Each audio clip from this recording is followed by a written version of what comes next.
quem morreu, ele resolveu a parada dele. Tá. Foi lá e, pô, cara, tá tudo Tá certo com zerou. ele. Só que, e a pessoa que fica? A pessoa que amava. Essa notícia foi a mais difícil do que as outras que vieram, porque foi um encadeamento. Hoje, né? Que eu mudei, mas se você perguntar para mim o que você mudou, não sei te dizer, mas algo mudou dentro de mim, mais sensibilidade, né? Mas muita gente fala, não, mas você sempre foi um cara mais sensível, mais com atenção nas coisas, mas eu tenho mais atenção nas coisas.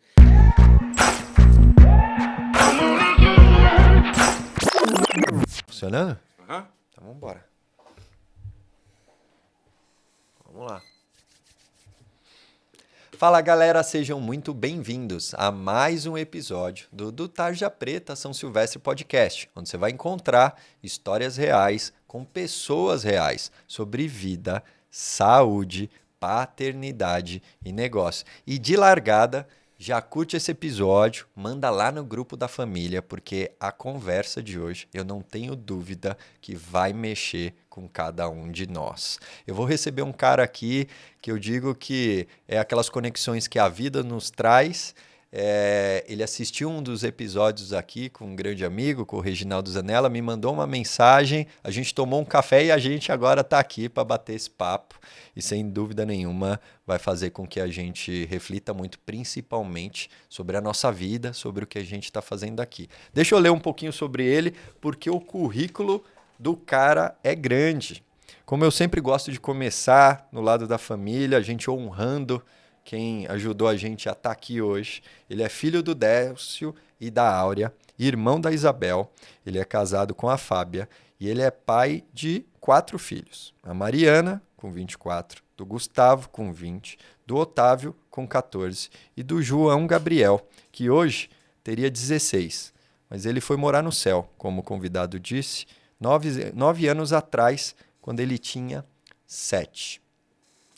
Hoje, nosso convidado atua como consultor, palestrante, escritor, articulista, mentor e conselheiro. Tem mais de 30 anos de carreira e boa parte dela em cargos de gestão, vendas, marketing e empresas de grande porte, inclusive nomes que a gente conhece bem aqui no nosso país. Ele também é formado em contabilidade, é contador, economista, pós-graduado em vendas e marketing pela SPM, com MBA em gestão de pessoas pela USP, super conecta com o nosso tema aqui do Tarja Preta São Silvestre, desenvolvimento pessoal e tudo mais. Tem especializações em negócios pela FIA e pela FGV, além de especializações internacionais como o próprio método DISC. Ele também é coordenador e coautor de best-sellers, Soft Skills, Balanced Skills e Vivi, Vendi e Venci, que inclusive ele me presenteou com o volume 1 e 2, quando a gente se conheceu e tomou café, com histórias bem interessantes aí de basicamente vários executivos que viveram isso na pele. Ele também é diretor distrital da ACSP, Associação Comercial de São Paulo, é embaixador da Anjos do Brasil e diretor de Relações Institucionais da Literary Books. Seja muito bem-vindo, meu amigo Marcel Espadoto. Obrigado por você estar aqui, cara. Valeu. Prazer te receber. Eu que agradeço. Prazer te receber. E desde quando você me mandou aquela mensagem ali, conectando um pouco as vidas, né? As histórias, a tua ali profissional, conhecendo Zanella, depois trazendo, falou, cara, eu tenho uma história de vida aqui similar, mas diferente. E a gente, vamos ver se a gente marca um café algum dia. E aí a gente marcou esse café, começou a conversar, e aí a gente começou a falar de paternidade, sem dúvida nenhuma. Eu acho que foi o principal tema que conectou a gente. Depois livros, e aí essa tua experiência não só de lançar best-sellers, super conecta com o meu momento agora, lançando o livro do Tarja Preta São Silvestre. Chegamos a falar de intuição, a gente foi longe ali no café, né? Era para falar em, 30, 40 minutos, levou quase 2 horas, a gente ficaria ali mais um bom tempo. Cara, mas não tem como eu não começar essa conversa, esse papo, sem falar da experiência que você viveu ali, de luto com a tua família, com a perda do teu filho. Quando o teu filho partiu, ele praticamente tinha a idade dos meus, Então, isso mexe comigo de uma forma, assim, bem profunda. E minha primeira pergunta para ti, cara, é como que você viveu isso? Como que essa vivência, até para que você pudesse estar pela tua esposa e pelos outros 3 filhos, como que essa experiência te moldou? O que ela te transformou de lá para cá, assim? Quem você é depois disso que aconteceu? Bom, primeiro eu queria te dar Poxa, mais um o presente. livro Boa. que você acabou de citar, o Balance Skills, né? Show, obrigado. Aí, galera. Que foi mais um presente aí que eu recebi. Mais um best-seller também, né? Também todos eles, graças a Deus, tiveram sucesso, principalmente os de soft skills, porque depois da pandemia, né, ficou o assunto surgiu com força, né, saúde mental e tudo mais, né, que a gente está vivendo da pandemia para cá muito mais fortemente. Boa. Mas voltando aí à sua pergunta, né, não é que eu vivi, né, eu estou vivendo, né, Sim. essa experiência, ela começou naquele momento ali de descobrir que ele estava doente, hospital, e a partida dele, que foi mais ou menos 2 meses depois do primeiro sintoma, foi rápido de um jeito, mas foi lento de outro, né?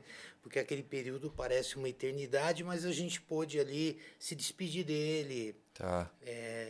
se relacionar com ele de uma forma diferente, e ele foi numa boa, sabe? A vida a vida era dele, né? E eu, minha esposa, minha família, nós fomos presenteados por ter convivido com aquele cara, né?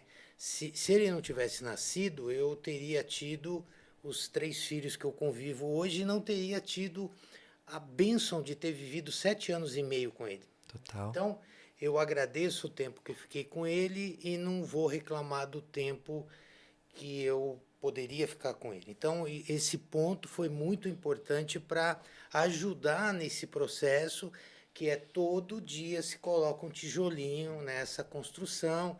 O tempo é um grande aliado quando você consegue.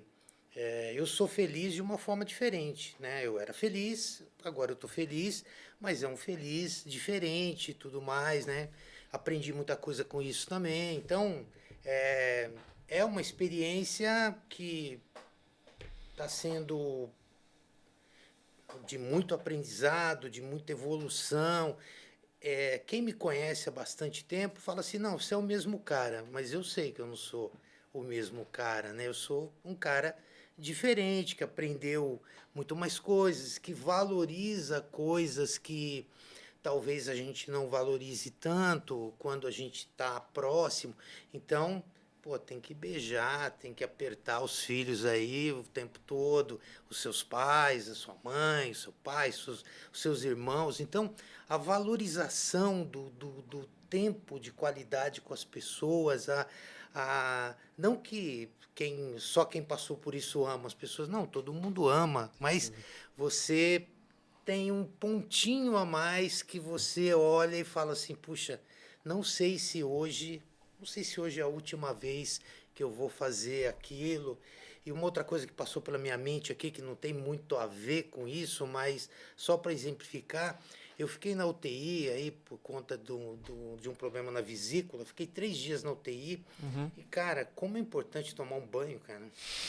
Pô, você toma banho todo dia, às vezes 3 vezes por dia, e você não valoriza aquele banho. Então, hoje, quando eu entro para tomar um banho, 5 minutos, 7 minutos, 3 minutos, depende do momento e tudo mais, mas eu valorizo aquela água caindo, porque quando você está deitado numa cama e a pessoa vem lá e passa um pano molhado em você, e não é um banho, pô, o banho é uma coisa muito importante. Então, tudo na nossa vida é muito importante. E, obviamente, um filho é super, tá no mais alto lugar. Mas todo mundo em casa está vivendo essa experiência. Para mim é muito difícil, foi muito difícil, obviamente, né? Não foi fácil conseguir chegar até aqui, mas minha esposa, cara, para a mãe é muito mais difícil. É um buraco muito mais embaixo e ela vem tirando de letra isso aí e, lógico, Ali à noite, quando a gente está deitado na cama, a gente lembra, a gente chora, a gente conversa sobre isso, mas a vida continua. A vida tem que continuar. Sem dúvida. E eu sei que a gente bateu um papo lá até no café e uma das perguntas que eu te fiz, eu falei, cara, como é que você lida com esse tema até de falar sobre isso, né? E uma das coisas que você me trouxe foi, cara, quanto mais eu falo também, mais eu me curo, né? Isso a gente pode conectar até com os processos de terapia tradicionais, porque é um tema delicado, mas é um tema também que você trazendo o teu ponto de vista pode ajudar pessoas que estão passando por isso, mas a gente se ouvindo também, que eu acho que é o principal, a gente vai curando, né? Eu tenho lutos diferentes, de perda dos pais, mas também são lutos. E aí, quanto mais eu falo, e eu lembro que em alguns momentos, Marcelo, eu cheguei a entender que eu não tinha vivido os lutos com tanta intensidade ou algumas partes, porque eu acho que o luto a gente vai continuar vivendo, como você falou, a gente continua vivendo essa experiência. Mas eu falo, cara, eu não vivi esse luto aqui desse jeito. Eu ainda não me desconectei dessa experiência e tal. E aí um outro ponto que você trouxe sobre a questão do banho, só abrindo um paralelo e já volto nessa questão O banho é do importante luto. pra caramba. Cara, conecta o Fernando que está ajudando a gente aqui com a gravação, ele vai lembrar, a gente recebeu um convidado aqui, o Jefferson, e ele estava trazendo uma experiência, ele é ultramaratonista, maratonista de montanha, essas paradas, ele que me levou assim para minha primeira experiência de corrida e tal, inclusive mora lá perto de ti e tal, ali no teu bairro, na tua região, e ele trazendo que ele estava próximo de desistir, era uma corrida de 55 quilômetros na montanha, quando chegou nos 42 ele falou, vou desistir. Sentou ali um cara, eles mal conversavam, falou, vou desistir, aí alguma coisa veio, ele falou assim, eu vou até a próxima curva. Inclusive, o título do episódio é como você ir até a próxima curva, algo assim. E ele falou que quando ele chegou na curva seguinte, né, na próxima curva, tinha uma alma que tinha colocado uma mangueira despejando água. E o que ele precisou, o que fez ele voltar à vida, no bom sentido, foi água.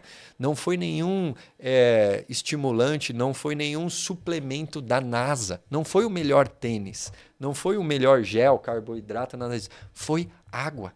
E aí, quando você traz esse teu exemplo também do banho, na questão ali da UTI, mais uma vez me faz refletir sobre tudo que a gente precisa tá aí. Sempre. Disponível. Tá no mundo, tá disponível, velho. É água. Os dois trouxeram o mesmo exemplo. É a água. Um é através do chuveiro, o outro através da mangueira. Mas continua sendo algo que a natureza nos traz. Assim como a nossa vida. Então ela traz a nossa vida e leva a nossa vida também. Como, para onde, isso a gente ainda deve entender em algum momento. Leva até celulares, né? Leva celular, né?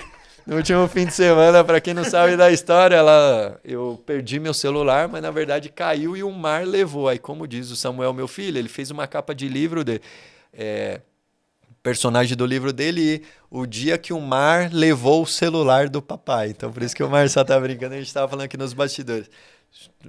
Super concordo. E, cara, como que foi assim? Essa questão, você falou que foi muito rápido e muito intenso. Só para eu e a audiência entender melhor aqui, ele foi diagnosticado com uma doença, e aí, nesses 2 meses, foi aquele processo louco, assim, o próprio Zanella trouxe aqui, de médico, de dúvida. Como é que foi essa parada, assim, esse rápido, mas intenso? Então, ele teve um vômito num determinado dia, e aí ligou lá para a pediatra, né? A pediatra dos meus 4 filhos foi a mesma, né? A gente só Legal. teve uma pediatra, então ela conhece muito da gente, conhece muito dos nossos filhos, e era uma coisa, pode ter sido uma virose, né? Ele teve lá um vômito, passou. Passou 5 dias, ele teve outro vômito. E aí ligamos, falamos, olha, teve um vômito, né? Mais um vômito, leva no hospital, ver, né, o que é. Foi lá, fez os exames, né? A gente não imaginava que era um tumor no cérebro, né? Caramba. É uma coisa muito pesada e tal. E aí não era nada, né? Uma intolerância aqui, talvez, né? Comeu, não sei o quê. Ele andou comendo não sei o quê. E teorias e teorias. Aí tudo bem. Passou, mais 5 dias ele teve outro vômito. Então aí tinham se passado 10 dias, né, do primeiro vômito. Aí eles foram fazer exames mais elaborados e se achou que ele estava com meningite. E aí tinha que fazer aquele exame na coluna, fazer uma punção, mas os médicos acharam melhor fazer uma tomografia, né, que também daria uma noção do que estava acontecendo. E aí tinha um tumor do tamanho de uma laranja, quase, assim, maior que um limão, na cabeça dele.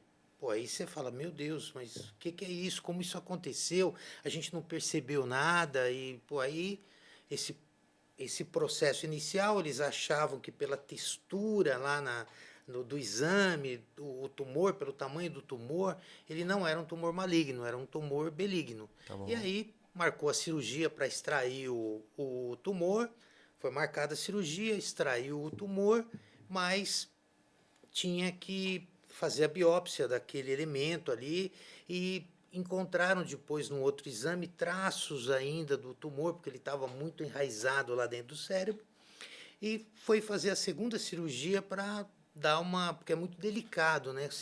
Se tira alguma coisa, você faz ele perder uma função, né?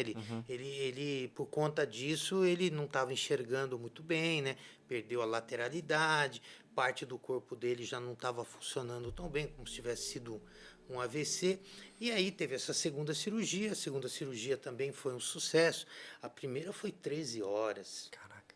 13 horas, cara, é um tempo para numa sala de espera de uma cirurgia, né? Eu fiquei ali com a minha irmã naquele momento, a minha esposa foi para casa para descansar, porque ela tinha ficado com ele. A segunda foi 9 horas, sabe? Assim, coisa. Pô, quando você está atrasado, tudo passa muito rápido, né? Quando você está esperando.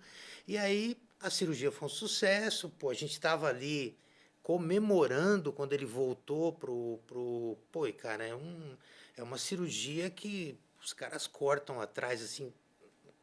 A, assim, quem olhava para ele falava, pô, por onde foi a cirurgia? A cirurgia foi por trás, serra tudo, abre um tampão, entra no cérebro, tira tal. E o João voltou reconhecendo a gente, conversando, assim, uma Caramba. coisa fantástica, né? E aí a gente estava comemorando ali a segunda cirurgia, a médica, doutora Bárbara, Bárbara em todos os sentidos, chegou e falou assim, ó, preciso falar com vocês, o tumor é maligno, super agressivo.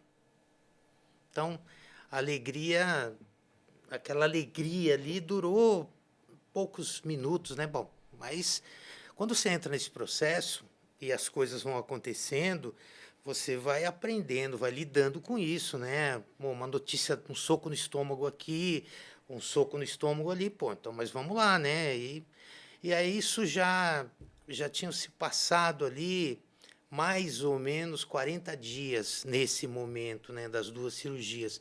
E aí a saúde dele foi piorando, piorando. Ele começou a não mais entender, ele já começou a entrar num estado assim que ele já não ouvia mais a gente, só se você falasse muito alto com ele para ele, né, senão ele ficava totalmente disperso.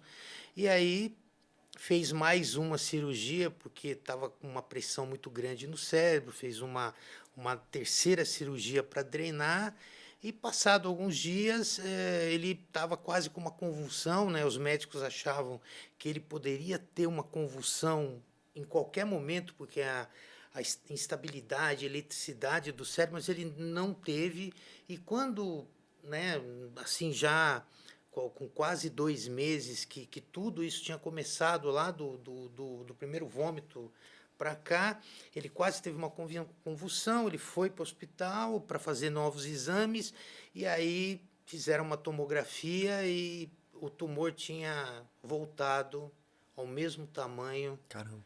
E ele tinha feito uma outra tomografia 9 dias antes e não tinha o tumor. Então o tumor era super, super agressivo.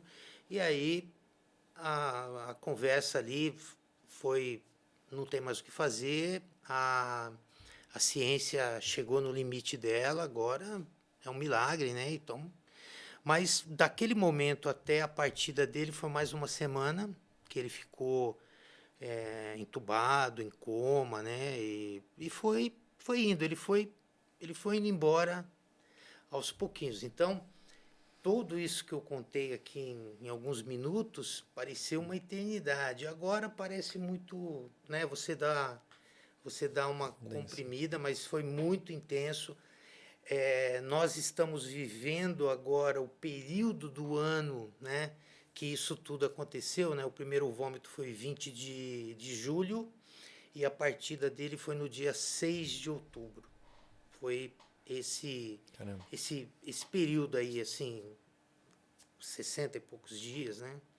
E eu ainda me conecto muito com a data, né? Cada vez menos, mas agora a gente vive aquele momento, né? O Facebook também lembra, porque na época eu postava todo dia sobre, né, tipo um boletim do que estava acontecendo. Tinham milhares de pessoas acompanhando isso, orando por ele, no Brasil, fora do Brasil. Criou-se uma corrente muito grande, então não dava para conversar pelo WhatsApp com todo mundo. Então o Facebook, naquele momento, era onde se colocava e as pessoas colocavam lá suas impressões, oravam por ele. Então, e a gente sentia, sabe, quando estava no quarto com ele, a gente sentia o poder, né, as pessoas orando, mentalizando, mandando uma energia positiva para ele. Cara, isso é muito forte. E ele ficou bem. Ele, e ele acompanhava tudo. João Gabriel, ele ouvia tudo, ele sabia que tinha uma massa na cabeça dele. E ele mesmo, ele lidou numa boa com isso. Caramba. Então, assim, o período, as coisas se deram mais ou menos dessa forma. Primeiro, obrigado por trazer também, por estar aqui, por compartilhar. Eu sei que a gente falou que quanto mais a gente fala, mais a gente se cura. Eu gosto de falar dele, eu gosto de falar dele. Eu sei, dá para sentir. Mas eu te agradeço pela vulnerabilidade, pela forma que você está trazendo também. E, cara, uma pergunta que me vem, em algum momento você se questionou do tipo, por que comigo? Por que com a gente? Rolou esse tipo de questionamento assim, ou foi tudo tão rápido, você fala, cara, não dá tempo, velho? Eu estou agora tentando me remeter para aquele momento. Uma coisa que eu tenho certeza, eu não briguei com Deus em nenhum momento. E se tivesse brigado também, ele é Deus, ele saberia. Então, eu não briguei com Deus. Eu acredito que eu não tenha passado isso. E também uma coisa que depois a minha esposa, com a psicóloga, né, algum sentimento de culpa, né, porque pô, foi a gente que gerou ele, a gente que cuidava dele, mas acontece, né? Isso acontece. Infelizmente acontece com pessoas, com crianças, né? O número de câncer. Hoje eu faço parte de um grupo que vai montar um hospital, então me convidaram, né? Porque eles acabam convidando quem passa por isso. Claro. Porque quem não passa por isso é muito duro lidar com você chegar e ver uma situação dessa, é pesado demais, né? Todo mundo que ouve isso projeta na sua vida imediatamente e tá tudo bem, porque pô, o cara ama os filhos dele. Ele fala, pô, e se tivesse acontecido isso comigo? Né? Você tá ali com o teu filho e se tivesse acontecido comigo? Então, tem muitos, infelizmente, tem muitos casos de câncer infantil. É que antigamente não tinha o diagnóstico, a criança morria e morreu, acabou. Então, hoje, o diagnóstico, então, o número de crianças que são acometidas com câncer é um número muito grande.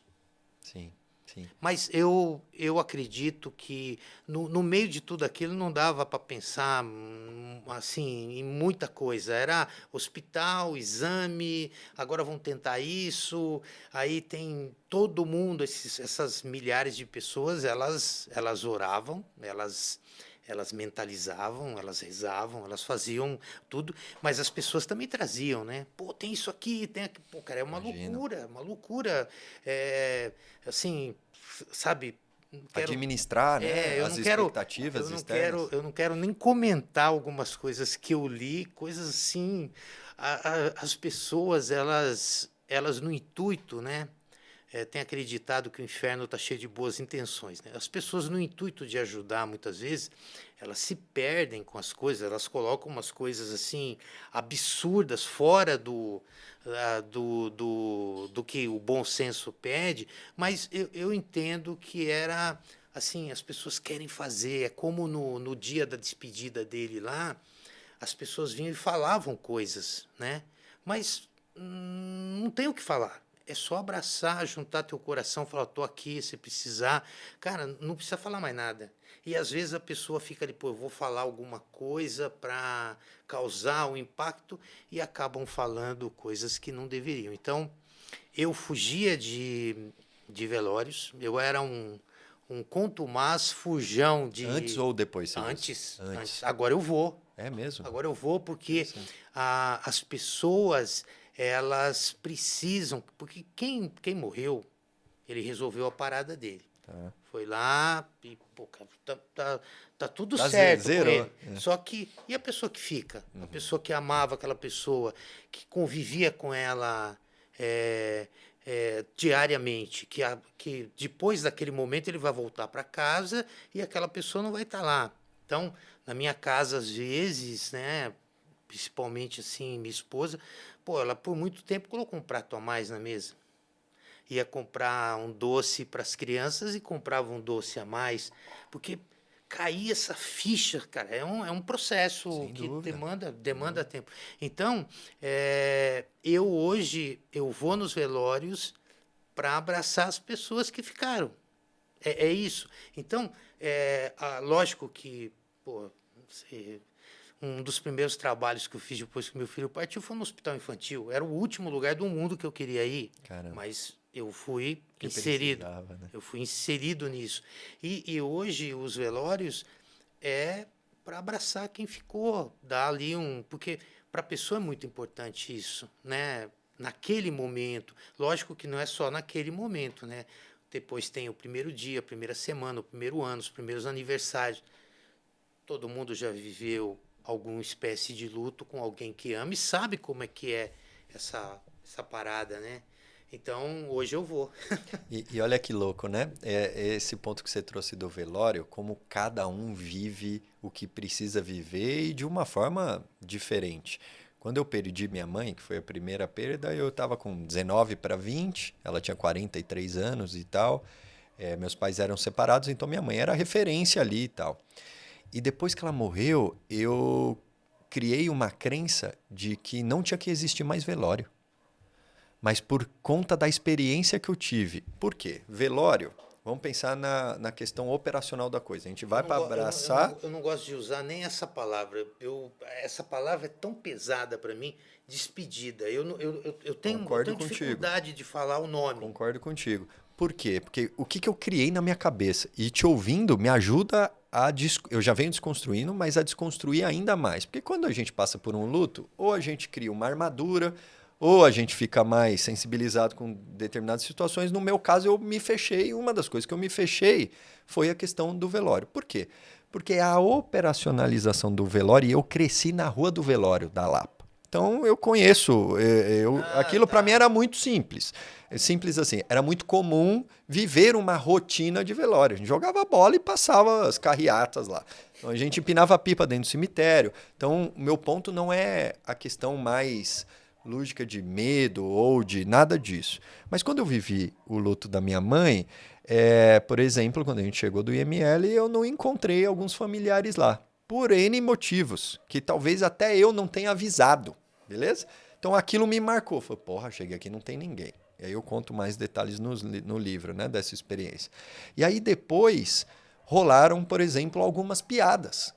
Do tipo, pô, eu fui no velório de um parente, beleza? Todo mundo aqui já deve talvez ter vivido isso. E a gente não se encontra há muito tempo. Eu não era tão próximo de quem faleceu. Pô, então eu encontrei você, aí, sei lá, passa ali um menino jogando bola. Aí eu lembro de uma experiência nossa de quando a gente jogou bola e deu alguma coisa. Claro. Aí a gente deu a risada porque também é um encontro social. Só que eu estava ali na dor e a piada que foi feita foi até minutos, foram horas antes do velório, foi antes de chegar no velório, foi de alguém de dentro. cara, aquilo mexeu comigo de uma forma, eu falei, porra, a gente perdeu alguém que a gente amava, e, pô, pra mim era até ali a pessoa mais importante, e nós estamos fazendo piada com isso. Só que, de novo, eu era um dos principais ali. Então, quando você vai no velório e você tá distante, você vai lá, abraça a pessoa, mas tem lá as pessoas que você vai se encontrar. Inclusive, eu encontrei uma pessoa que veio até aqui gravar da família, que a gente se encontrou no velório. E a gente conversando, falei, cara, depois eu vou te mandar uma mensagem e tal, e deu da gente gravar. Só que, diferente de ti, que não ia e passou aí, eu passei a achar e a afirmar que não deveria mais existir velório. Porque, porra, se a gente tivesse que despedir, tinha que despedir em vida. E não criar essa porra social, de evento, de ir lá pra galera contar piada. Só que depois eu comecei a entender um pouco mais qual era o conceito do velório, que as pessoas velavam em casa, para os parentes chegar, não tinha a questão da internet que tem hoje e tudo mais. E te ouvindo aqui, até obrigado por você trazer essa história, porque me ajuda a reformular ainda mais essa minha visão da questão do velório. Porque também é uma questão cultural. Tem cultura que tem cultura que não tem, é de outro jeito. Uns ficam tristes, outros ficam alegres. Exato, você vai lá pro Japão, é totalmente diferente. Quando nasce, eles ficam tristes. Né? Entendeu? Ele falou, pô, tá certo, tá errado? Não tem Não certo. tem certo ou errado, exato. Ontem mesmo, o irmão mais novo, meu tio, o irmão mais novo da minha mãe, faleceu e o velório foi ontem. Eu estava no velório ontem e, infelizmente, né, em 3, 4 anos, morreram 4 irmãos da minha mãe. E os irmãos mais novos da minha mãe, não eram... Tem os mais velhos. Que é a lógica da vida, né? O irmão mais velho morreu muito cedo e depois morreram os 4 irmãos mais novos da minha mãe. E, pô, e a gente só se encontra lá, cara. Né? Assim, porque casamento é muito caro. Hoje em dia as pessoas não fazem aqueles casamentos, né? Como tinha antes. Então a família falava assim: a gente só se encontra em casamento ou em velório. Os velórios também estão cada vez mais curtos, né? Não tem mais aquele negócio depois da pandemia. Então quem mora muito longe não vem. Tem velórios que são transmitidos pela internet. Então, quer dizer, mudou também o conceito disso, né? Sim, sim. É muito louco como que as experiências que a gente vive na pele mesmo, né? Que mexe com o nosso sentimento, molda também a forma que a gente enxerga a vida, né? Por exemplo, eu criei uma crença ali sobre velório enquanto vivia aquilo.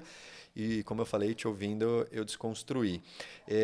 Cara, você trouxe um ponto que o João, ele lidou muito bem, né? Com essa situação, assim, no ponto de vista de vocês. Como que foi? Eu fico até assim, pensando a forma de te perguntar, né? Mas como que foi para ele receber a notícia? Foram vocês que conversaram? Foi o médico? Ele ouvia? Porque quando você traz que vocês... Quando você conta sobre isso e as pessoas do outro lado projetam isso na vida, sem dúvida nenhuma, eu fiz isso algumas vezes com os meus ali quase na mesma idade. Mas o que me chama mais a atenção é um outro ponto que você trouxe também, de como que a gente pode aprender com essa situação, porque a situação não vai mudar. Então você se tornou uma pessoa diferente, tua família e tudo mais. E aí você trouxe, pô, abraça mais, aproveita mais e tal. Aí eu conecto com algo bem de dia a dia, que é uma das conversas que rolam na internet sobre o filho ir dormir na tua cama quando é pequeno, sim ou não. Um grupo fala, não, imagina, você tem que mandar ele para a cama dele. Aí outro grupo fala, meu, você não sabe até quanto tempo você vai estar aqui. Primeiro que daqui a pouco ele vai crescer e não vai querer mais mesmo, isso é fato, pré-adolescência e tudo mais. Mas a gente não sabe o que pode acontecer, né? E aí ficam aqueles dois extremos de, não, imagina, não pode, mas recebe, porque é carinho. Lógico, tem, né? Tem ali uma forma para isso e tal. Você lembra, assim, como que foi a conexão de vocês, a mensagem? Foram vocês que... Bom, porque o que aconteceu foi que ele foi internado, aí... podia ser meningite e tal, né? Então a minha esposa ia dormir com ele naquele dia no hospital, a gente voltou para casa. Opa, meningite, né? É grave, mas uma coisa que você vai tratar, né? Ele ficou isolado lá e tal. E aí saiu a tomografia naquele mesmo dia e veio a notícia que era um tumor, mas não sabia que tumor que era. Mas assim, talvez para mim essa notícia foi a mais difícil do que as outras que vieram, porque foi um encadeamento, né? Então eu acredito que a partir desse momento a gente começou a falar com os médicos no quarto ou na cama ou na UTI com ele do lado. Então Ele fazendo parte, ele né? foi ouvindo tudo isso, ele sabia de tudo isso, ele voltou para casa entre as cirurgias, muito mais não porque dava para voltar para casa numa boa. Para os irmãos que eram muito pequenos, que não podiam ir no hospital, né? Tem uma idade, UTI e tudo mais. Então ele voltava para casa. Ele voltou, nesse período, ele voltou para casa, ficou uns dias em casa com a gente e a gente tratava desse assunto na frente dele. A única coisa foi quando descobriu que era um tumor muito maligno, a, a doutora Bárbara chamou a gente de lado e deu a notícia que a coisa era muito, muito, muito grave, não falou na frente dele, e eu acho que isso a gente não ficou falando, né? Olha, pô, é grave, ele, mas ele ouvia tudo, assim, a gente não teve uma conversa com ele. Ele chorou uma vez, que foi quando ele fez a primeira cirurgia, voltou para casa e depois tinha que voltar para fazer a segunda cirurgia. Quando a gente disse para ele que ele tinha que ir para o hospital para fazer outra cirurgia, ele chorou, mas ele chorou porque ele queria ficar em casa com os irmãos. Não era por causa da cirurgia, da gravidade, né? Foi a única vez que ele chorou, assim. E ele era, assim, ele era um cara diferente. A gente tem fotos, assim, na praia, né? Os quatro. Quando tá todo mundo de chinelo, ele tá sem chinelo. Quando tá todo mundo sem chinelo, ele tava de chinelo. Quando tava todo mundo de camiseta, ele tava sem camiseta. Quando todo mundo tava olhando para lá, ele tava olhando para cá. Então ele era um cara assim, acho que já estava preparado para ter uma vida mais curta, né? E também um detalhe que eu comentei com você aquele dia, quando ele nasceu, eu senti no meu coração que ele não viveria muito. Caramba. Mas eu fiquei na minha, né? Eu falei, e guardei aquilo para mim. No dia que ele partiu, né, no dia que foi decretado ali a morte cerebral e tudo mais, a minha esposa falou: eu sentia no meu coração que a gente perderia um filho. E eu relembrei muitas situações quando minha filha foi para os Estados Unidos no intercâmbio, quando meu filho foi a primeira vez na padaria, o desespero que minha mulher ficou. E eu não entendia por quê, mas ela nunca falou. Porque se ela tivesse falado, a gente saberia que era ele. E depois de um tempo que ele tinha partido, a minha filha acordou chorando uma noite e ela disse que sonhava há anos recorrentemente que um dos irmãos morria, mas ela não sabia qual era. Ela ia no quarto, via os irmãos dormindo, voltava e estava ali se sentindo muito culpada de não ter falado. E a gente falou para ela: a gente também tinha e não falou. Então tá tudo certo. Então, de alguma forma, a gente sempre é avisado, mas a gente não quer ouvir, ou não tem sensibilidade para ouvir, ou acha que aquilo é uma coisa da nossa cabeça e tudo mais. E tem muita coisa que é da nossa cabeça. Mas no caso dele, é tanta coisa assim que envolve o nascimento dele, a escolha do nome dele, tem tantos detalhes relacionados a ele, ou talvez agora a gente constrói a história da frente para Conectando os trás. pontos, né? Como Exato, diz que, Steve. que talvez daria para fazer com qualquer outra história, né? Mas a gente a gente aceita o que aconteceu. Lógico, assim, eu aceito, eu agradeço, mas lógico, como ser humano, como pai, eu queria meu filho de volta. Eu não posso abrir mão disso, eu nunca vou abrir mão disso. Mas é um paradoxo, é um dilema que talvez eu tenha que tratar mais disso, mas eu acredito que eu conviva bem com isso. Porque a vida não é assim, um, dois, três, aí depois vem o quatro, depois vem o cinco. Ela vai um, dois, três, aí vem um símbolo, depois vem um hieróglifo, depois vem um A, sei lá como é que é esse negócio, né? Mas eu, eu acredito que eu lide bem com a situação, né? Porque quando ele partiu, eu acordei de manhã, o primeiro dia, o segundo dia, o terceiro dia e muitos outros dias, a primeira coisa que vinha na minha mente era: o João Gabriel morreu. Eu falava: Deus, deixa eu ir no banheiro, deixa eu escovar os dentes, deixa eu tomar café, depois manda isso. E aquilo era... Porque quando você acorda, você não é você. O software não baixou ainda, né? Aí você não sabe dos compromissos, das contas que você tem que fazer. Eu tenho que gravar um podcast, não sei o quê, né? Tudo isso, quando você acorda, não tem nada. Aí, pum, rapidamente, vinha isso para mim. E eu comecei a cortar esse pensamento. Falei assim: não quero pensar nisso, não quero ser vítima disso. E eu fui, e depois de um certo tempo, eu consegui, né? Mas foi porque é um pensamento muito forte, é um pensamento muito presente, que, de certa forma, se você não trabalhar bem isso, vai te gerar culpa também. Fala: pô, esqueci do meu filho, eu quero esquecer do meu filho. Não, eu não queria esquecer do meu filho, eu queria não acordar com aquela informação pesada sendo a mais importante daquele momento. Eu queria conviver com aquilo.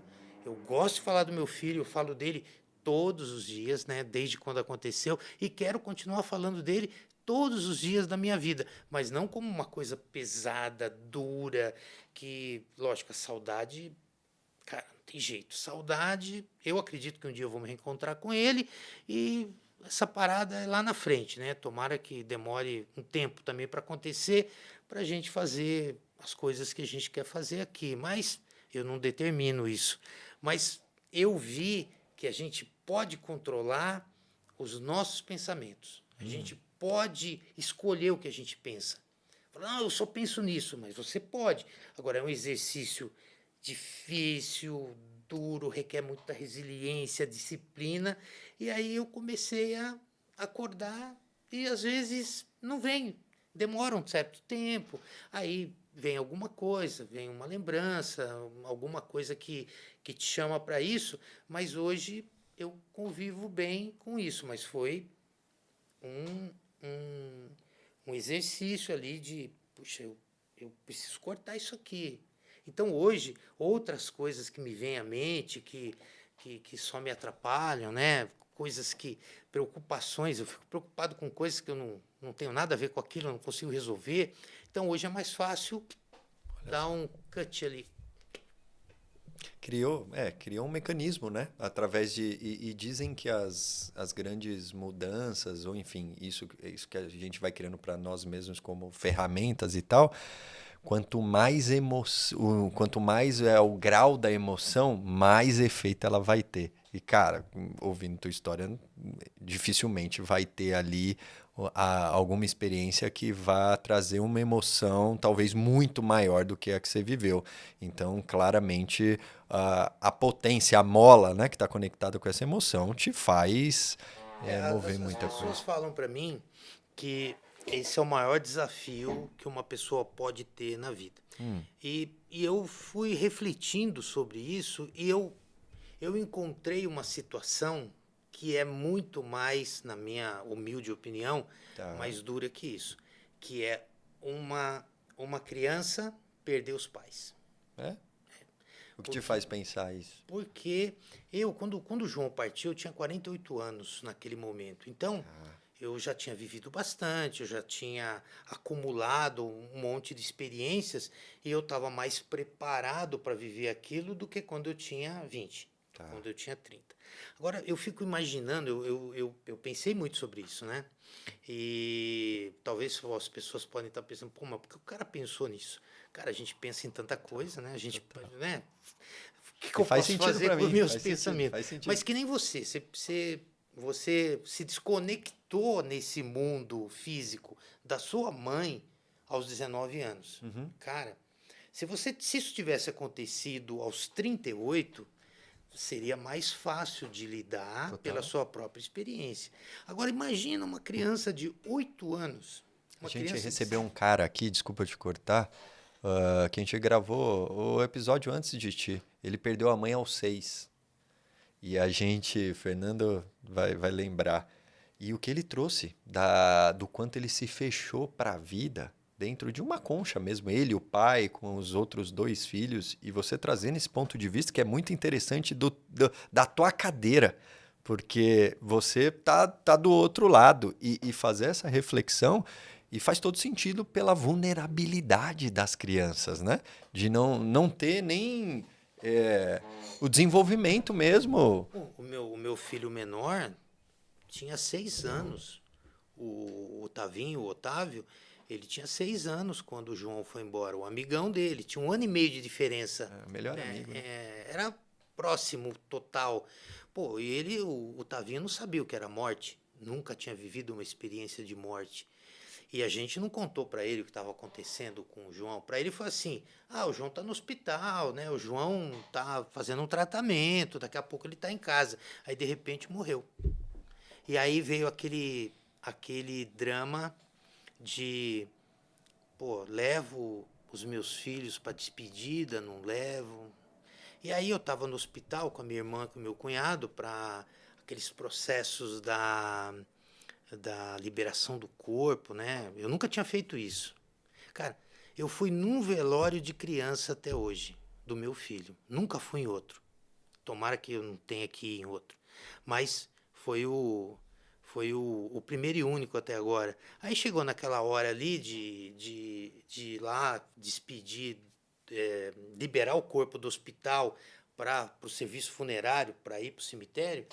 A minha irmã, que trabalha com RH, trabalhou numa empresa de segurança, todo dia, toda semana morria alguém, sabe? Uma coisa assim, uma empresa que tinha milhares de funcionários. Ela lidou com isso, eu falei, você vai? Ela falou, não. Meu cunhado falou, também não. Eu não tinha para quem passar ali, eu tive que ir.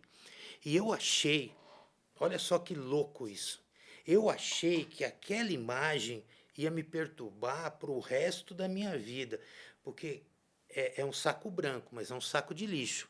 A pessoa vem dentro de um saco de lixo, porque ali não é mais ele, é o invólucro, o corpo, né? O corpo que ele usava, todo amarrado, porque tá morto.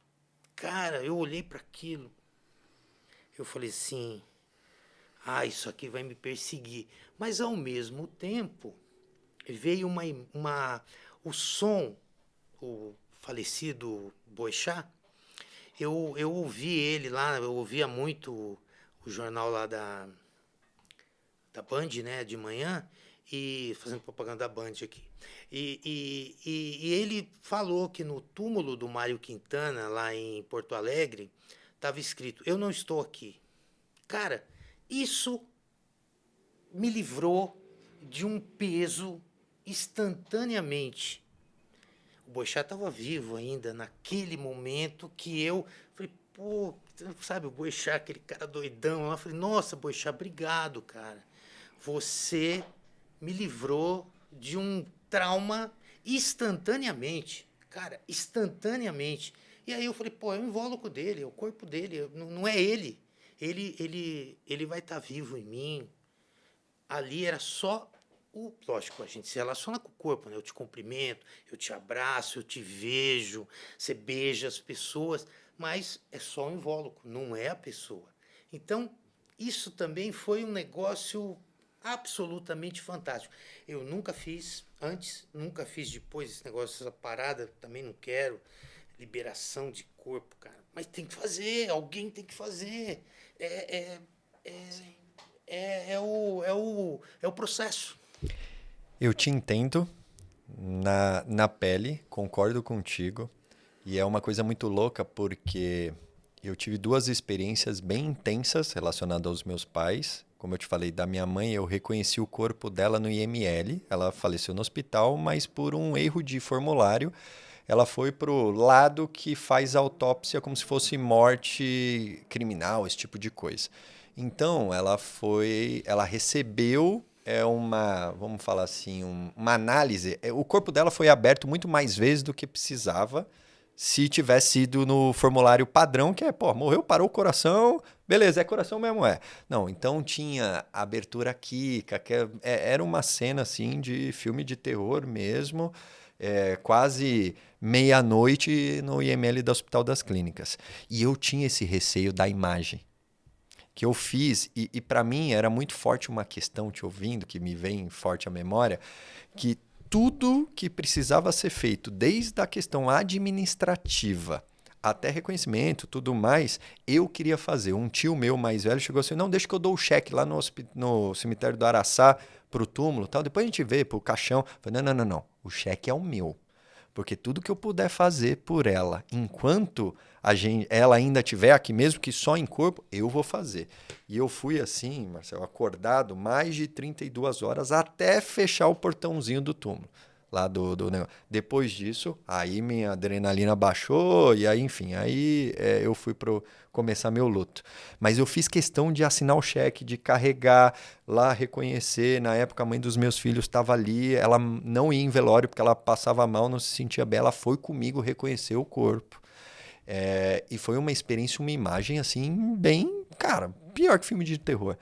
Mas eu vou falar pra ti, olha que louco, né? Eu falo que eu criei uma crença que não deveria ter mais velório. Mas a imagem que eu guardo de tudo isso, aí eu te falo arrepiado, é a imagem do velório. Sabe aquelas coroas de flores? Minha mãe era uma pessoa muito querida, tal, no trabalho, fora, ajudava muita gente.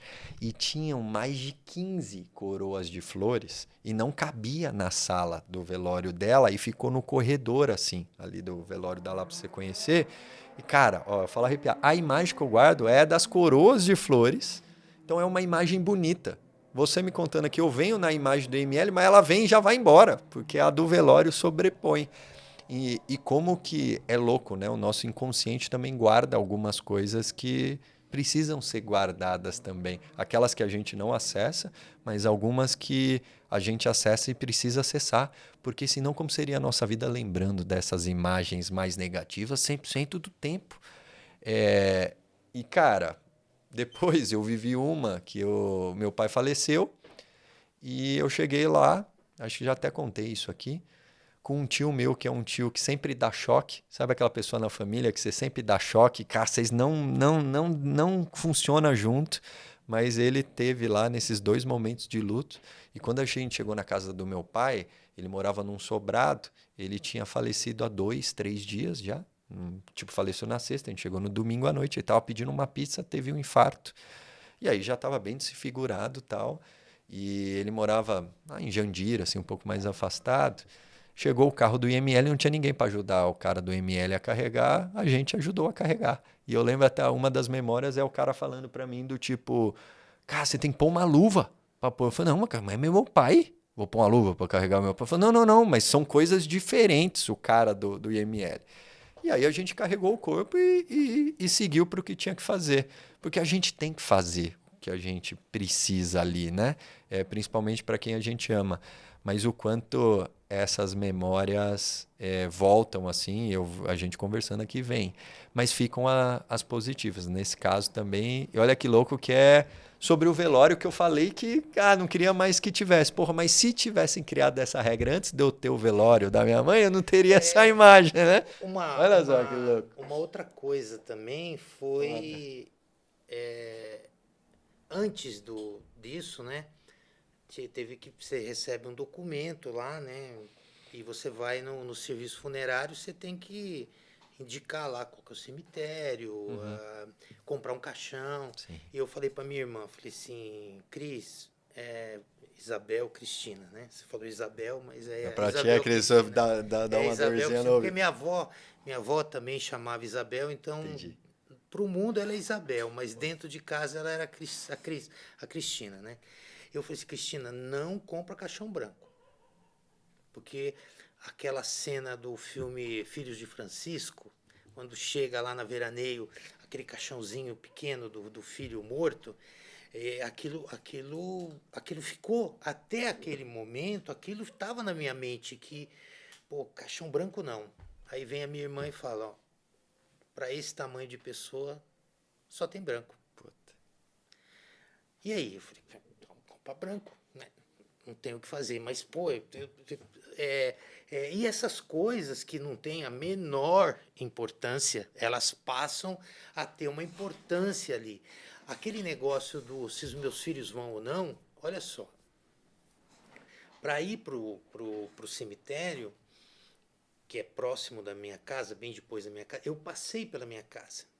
A gente estava no carro do meu cunhado com a minha irmã, né? Eu estava, e o carro levando o caixão, o corpo do meu filho na frente, a gente seguindo o cara, né? Indo para o cemitério.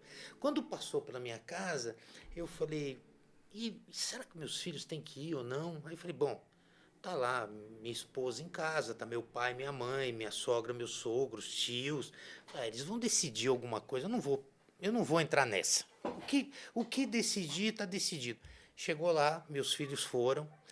A minha esposa tem uma grande amiga que na época morava em Singapura e, e ela não tinha como sair de Singapura e vir para cá tempo, né? participar disso. Mas ela ligou para uma amiga dela, para a amiga dela ir no representando ela, dar um abraço dela na gente. E chegou lá essa senhora e ela viu meus filhos. Ela falou: que bom que você trouxe os seus filhos aqui, porque o meu irmão morreu quando era muito pequeno e eu não fui lá me despedir dele. E aquilo machucava uma mulher que tinha mais idade do que eu naquele momento. Aquilo devia machucar ela há quase 50 anos, porque ela queria ir lá se despedir. Os meus filhos, a prima dele, jogaram um brinquedinho dentro do. E aí, pô, mas pode? Lógico que pode. Eles querem, né? Eles Uma querem. forma de homenagear. Exato. Uma outra coisa também. Eu me lembro muito pouco daquele dia.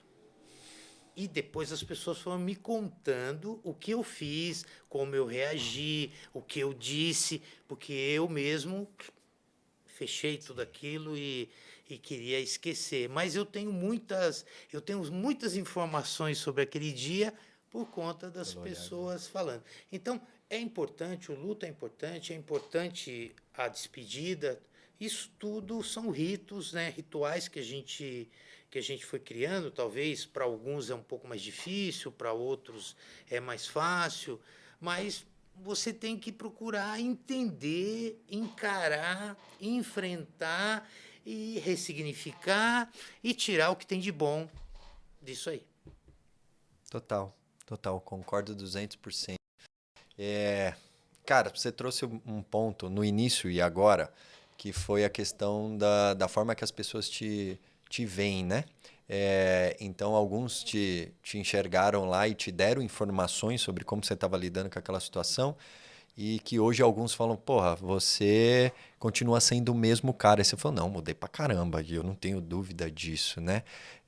Quando você olha para isso, você começou a perceber a tua intuição de forma diferente? Você começou a perceber a vida de uma forma diferente, tipo, de ter mais percepção? Como que foi isso para ti, assim? Na verdade, a resposta real e sincera é não sei, Tá. né? Eu brinco muito assim que a minha vida ela vai tomando rumos e muitas vezes eu descubro alguma coisa que aconteceu agora daqui 10 anos, né? Então, eu vejo hoje que eu mudei, mas se você perguntar para mim o que você mudou, não sei te dizer, mas algo mudou dentro de mim, mais sensibilidade, né? Mas muita gente fala, não, mas você sempre foi um cara mais sensível, mais com atenção nas coisas, mas eu tenho mais atenção nas coisas, eu tenho mais pontos. Talvez eles não se reflitam no meu comportamento, mas aqui dentro, que é uma coisa que só você e Deus acessa, né? Porque o que passa, porque eu digo o seguinte, dentro da minha cabeça eu sou livre. Eu posso fazer o que eu quiser dentro da minha cabeça. Agora, eu vou ser julgado, comparado, sentenciado pelo meu comportamento, não pelos meus pensamentos. Só se eu externar, né?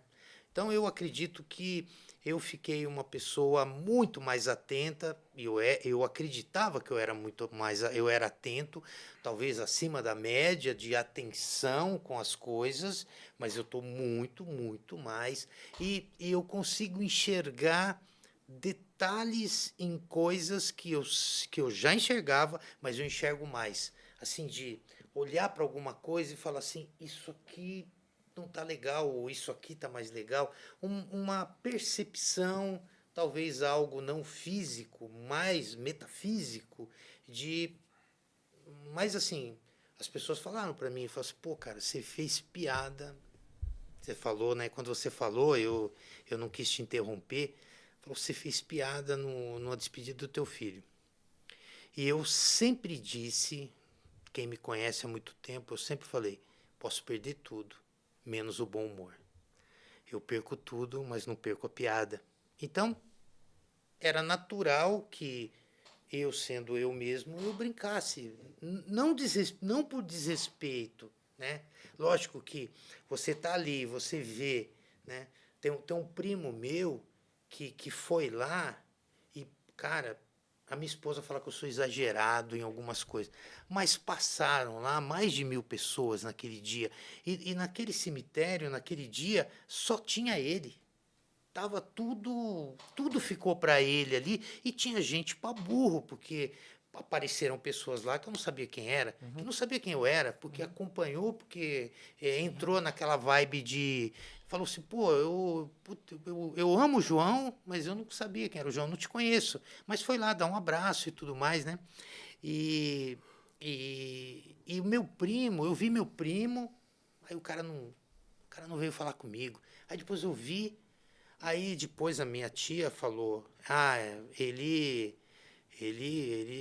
não consegue lidar, ele não está conseguindo lidar com isso. Então te abraçar era muito difícil para ele. Então ele não entrou lá para ver meu filho, ele não veio me abraçar e eu poderia, né, ficar com, pô, o cara não veio me abraçar, mas ele não veio me abraçar porque para ele, mas ele foi lá, E não deu conta. Ele fez o que ele podia fazer. E não significa que ele é mais fraco, porque tem coisas que logicamente ele é muito mais forte que eu, né? Mas naquele momento eu estava tentando ficar bem, não ficar desesperado, lidar bem com aquela situação, né? Tentar harmonizar com tudo aquilo. Era esse o sentido que estava me passando, mas é muita emoção, é muita coisa, são muitas coisas que acontecem. É um dia que você, né, você sabe onde você estava no dia 11 de setembro de 2001. Todo mundo guardou aquele dia, porque aquele dia foi muito impactante. Então, o nascimento dos meus filhos, meu casamento, outras datas, essa data, isso vai ficar Você marcado. acredita que essas datas, e eu percebi que você é um cara que se conecta com a data, com o período, eu também sou assim, né?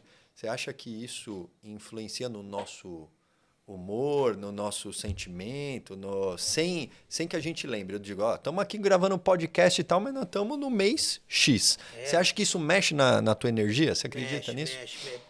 Para mim, sim, porque às vezes você tá ali com incômodo, você tá ali, alguma coisa não tá bem sintonizada, aí depois você Você olha a data e fala, puta. porque é hoje, né? Caramba, falando... Só me veio agora, eu falei disso absurdamente.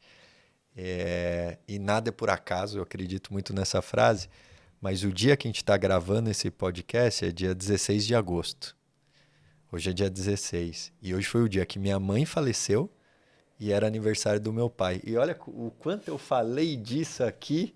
Eu lembrei disso ontem, lembrei de manhã e tô aqui contigo. A gente só tá falando disso. Com todo esse teu currículo, a gente não falou um A de carreira. E aí já vou te perguntar como você se sente em relação a isso, de não falar, né, de trabalho com toda essa carreira. Eu tô chateado com você que você não falou comigo sobre isso. E cara, olha que louco, porque eu te ouvindo, Marcelo, eu já te agradeço. Hoje é aniversário da minha sogra. Olha só. E a sua relação com ela é fantástica. Que bom, ufa. Então, beleza. Esse negócio é mito, né, cara? Meu sogro e minha sogra são pais para mim também. Eles, os meus... Eu não acredito em ex-sogro ou ex-sogra, minha psicóloga fala isso, né? E aí eu peguei essa crença dela. Mas juridicamente não existe. Por isso que ela fala isso. E os avós dos meus filhos, os pais da minha ex-esposa, foram eles que me receberam, cara. Quando eu fechei aquele portãozinho eu não fui para minha casa. Foram eles que me receberam como pais. Então, assim, eu tenho uma gratidão e um carinho absurda por isso também. E conecto com isso que você falou da tua sogra. Mas o quanto eu te ouvindo aqui, te agradeço por isso. Eu ressignifico ainda mais essa pessoa da minha família que fez a piada que eu te falei. E, de novo, nada é por acaso da gente ter nesse papo. Porque... o que você falou do bom humor, essa pessoa é bem-humorada, então ela não estaria sendo ela se ela não estivesse fazendo piada. Que ela não eu respeite. não faço a piada. Exatamente, mas tipo, porque não respeito. eu não faço em nenhum lugar, então... Quando no futebol não diz que o melhor jeito de respeitar o outro time é fazer um monte de gol nele, não é tratar ele como café com leite. Então, as pessoas, elas são daquele jeito. Por que elas se descaracterizariam, né? É uma aula isso, né? Dele foi ele mesmo, inclusive naquele momento de muita dor também, né? Porque é uma pessoa ou você também externa, muito próxima. né? Porque muitas vezes a pessoa ri quando tem vontade de chorar, né? Quando o coração tá... Sem dúvida, e brinca para disfarçar. Total, né? Total. Cara, uma pergunta que eu sempre faço aqui, e a gente vive esse universo de livro e tal, teve algum livro que fez você enxergar a vida de uma forma diferente durante esse processo ou em algum outro momento da tua vida e fala, cara, se eu pudesse indicar um livro para enxergar o mundo de uma forma diferente, vem algum livro na tua cabeça? Não nesse momento, não, porque o luto é uma coisa que se fala muito pouco, né? Porque ninguém quer falar sobre essa, né? Não é o assunto que vai gerar interesse fora do próprio contexto, né? Mas um livro que me impactou muito, que foi quando a minha filha estava para nascer, eu viajava bastante, né, pela empresa que eu trabalhava e eu comprava um livro da grossura da viagem. Né? Porque viagem longa, livro mais grosso, viagem curta, né? E era uma viagem longa, com escala e tal, e eu teria muito tempo. Aí eu fui lá e vi um livro assim na livraria do aeroporto, né?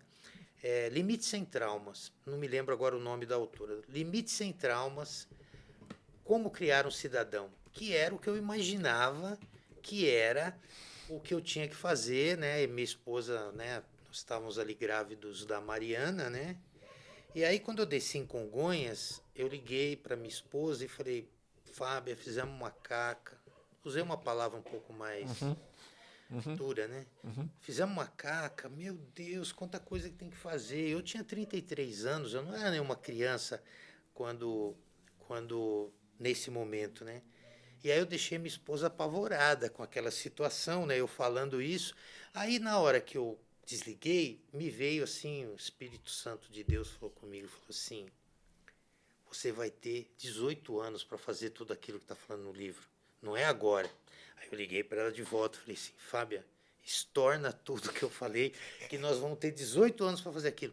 E aquele livro impactou muito em tudo que eu fiz com a minha filha, com os meus outros filhos. Talvez, eu acredito, assim, fora a Bíblia, que é o livro mais importante da minha vida que eu li, foi esse livro aí, que me deu alguns insights, assim, tipo, não fala para a criança que ela vai cair, fala para a criança que ela pode cair. Não fala para ela, ó, se você botar o dedo na tomada, você vai tomar um choque disso, você pode tomar um choque. E tipo assim, a criança está brincando com uma coisa que não pode brincar. Dá duas coisas para ela e fala, qual dessas você quer brincar? E tira o foco, por exemplo, brincar com a comida, né? Comida não é para brincar, leva 2 brinquedos.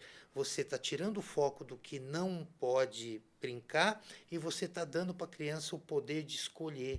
Então, eu acredito que meus filhos, nesse ponto, tiveram uma boa formação de saber escolher, de diante de uma determinada situação, escolher o que é melhor para eles naquele momento. Então, na hora que você falou do livro, me veio esse livro. Tânia Zaguri. A autora? A autora. Como é que chama? Tânia Zaguri. Tânia Zaguri. Isso mesmo. Limites Sem Traumas, Como Criar um Cidadão. Fantástico. Boa.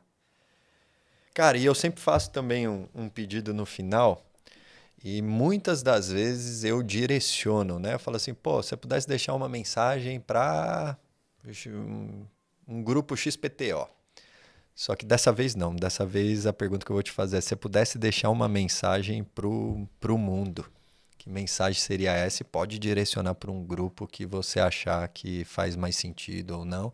Mas se você pudesse deixar uma mensagem que você teria certeza que poderia chegar nessas pessoas, assim, qual que seria? Pode ser... Não, já estou direcionando, não vou direcionar, pô. É muito, muito. Sucesso, vai, vou te fazer uma pergunta então. Se pudesse deixar uma mensagem sobre o que é sucesso para você. Que mensagem seria essa? Tem muito clichê sobre essa questão, né? Por isso da pergunta. E a maioria, assim, a primeira coisa que vem à mente é, pô, o que é sucesso para mim não é sucesso para as outras pessoas, né? O que me faz a cabeça, né? Para mim, sucesso é poder me sentir bem com as minhas atitudes, com o meu comportamento, com o que eu penso, com o que eu faço e ter paz, né? Porque tudo que custa a sua paz é muito caro, não vale a pena. E dormir, deitar, dormir mesmo, né? Eu há muitos e muitos anos, bem antes disso ter acontecido com meu filho, eu antes de dormir eu faço uma pequena reflexão do que foi o dia, do que eu fiz, e às vezes vem assim, pô, eu fui lá tomar um café com o Marcelo e falei isso para ele, não devia ter falado. Aí no outro dia eu ligo, né, se tivesse acontecido isso, ele fala, pô, Marcelo, eu falei tal coisa, e geralmente as pessoas falam, cara, nem percebi, nem notei, não levei por esse lado, mas para mim é importante essa questão, não só pela minha imagem, por minha imagem, eu sou um ser humano como qualquer outro, acerto, erro o tempo todo, mas eu quero estar em paz e eu sei, porque acontece comigo, às vezes as pessoas falam alguma coisa e eu interpreto daquela forma e não foi isso que a pessoa quis dizer.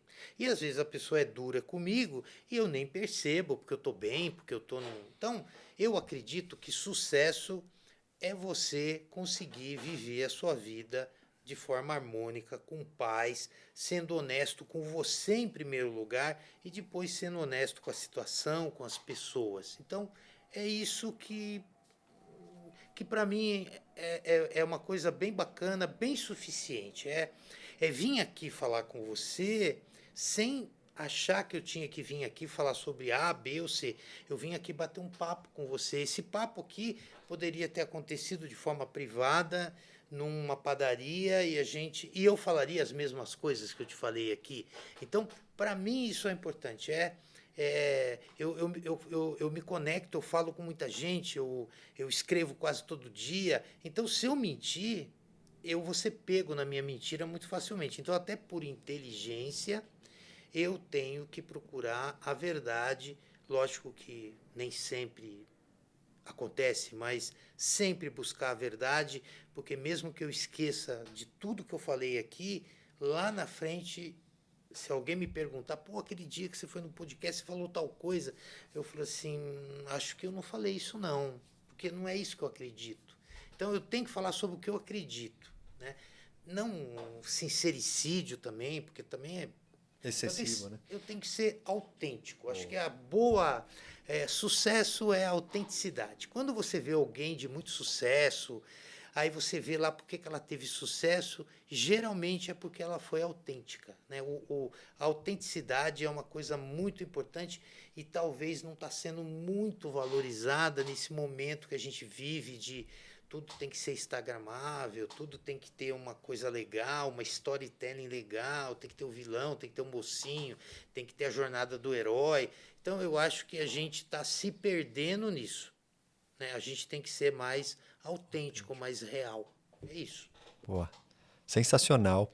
E falando desses pontos A, B e C que a gente não falou aqui e que você gera conteúdo todos os dias em várias redes, que eu sei disso, como que o pessoal pode te achar, te encontrar, o que faz sentido também te procurar ali no lado da consultoria, dos teus projetos, o espaço é teu, fala o que você quiser, velho.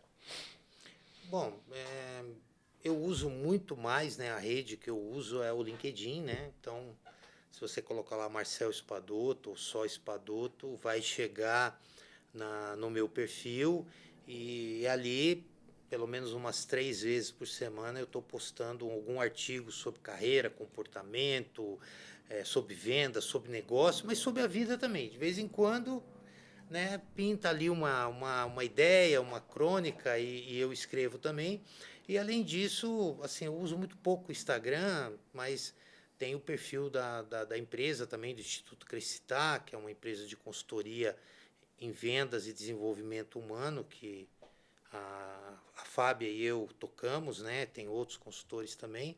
Então, se procurar esses perfis, o Instituto Crescitar, o Marcel Espadoto, vai chegar em mim. Boa. Marcel, obrigado pelo papo. A hora voou, cara. E a gente falou sobre vida, sobre saúde, sobre paternidade. Falamos um pouquinho agora sobre negócio. A gente pode falar quando terminar aqui também. Por que não? Porque fazer negócio também é importante. Mas eu queria te agradecer, primeiro, por ter aceitado o convite, pelo presente, por mais um presente. E por ter aberto tanto assim da tua história, eu não tenho dúvida alguma. Se já mexeu comigo do jeito que mexeu, com certeza vai mexer com a audiência também. E te agradeço do fundo do meu coração por isso. E o espaço está sempre aberto aqui, cara. Quando você quiser voltar, essa cadeira aí já vai ter uma das etiquetas que vai ter aí. Pode ter certeza que é a tua. Valeu mesmo. Obrigadão, viu? Eu que agradeço a oportunidade.